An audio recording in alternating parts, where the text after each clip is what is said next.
მოკლედ, ვინც არ უნდა იყო ახლა მან რა, დაახლოებით 18-20 წლის ალბათ, არ ვიცი. რასაც ახლა გეტყვი, ვერ გაიგებ. დრო დაჭირდება ამ ყველაფერს რომ გავიდეს, შენით გამოცადო და მე მიხვდები რას ვამბობდი. შეიძლება იფიქრო რომ გაიგე, მაგრამ ვერ გაიგებ, სანამ ამ ყველაფერს შენით ვერ გამოცდი. როდესაც რაღაცა გინდა რომ გააკეთო, აუცილებელია რომ გქონდეს მიზანი.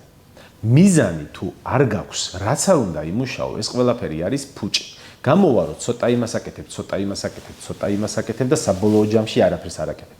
ასე რომ ყველაფერს მიდებმოდებას ჯობია რომ კონცენტრირდე ერთ რაღაცაზე, ჯერ ერთზე, მერე მეორეზე, მერე მესამეზე და როდესაც რესურსი გაგიჩნდება, მხოლოდ მერე შეიძლება რომ რამდენიმე მიმართულება ერთდროულად განავითარო. ძალიან რთულია ფულის შოვნა.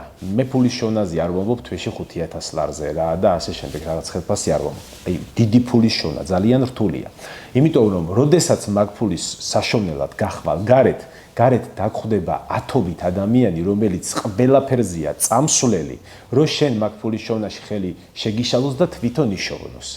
ასე რომ იცოდე რომ დაგჭირდება რომ იყო ძალიან გაბედული, რისკიანი, შეიძლება ხელჩართული ბრძოლა მოგიწიოს და უკან არ უნდა დაიხიო. უკან თუ დაიხევ, გადაგივა ხასიათში. ჯორდანსა კარგად ეგნა თქვამი რომ ერთხელ თუ დაიხევ უკან, მერე სხვა შემთხვევაშიც დაიხევ.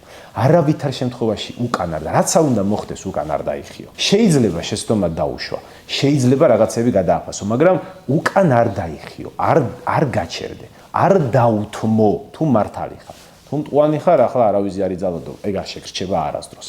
თუ მართალი ხარ, არ დათმო. არ შეეცადო რომ სიტუაცია იყიდო, რომ კონფლიქტს თავი აარიდო. თუ საჭიროა კონფლიქტშიც უნდა შეხვიდე.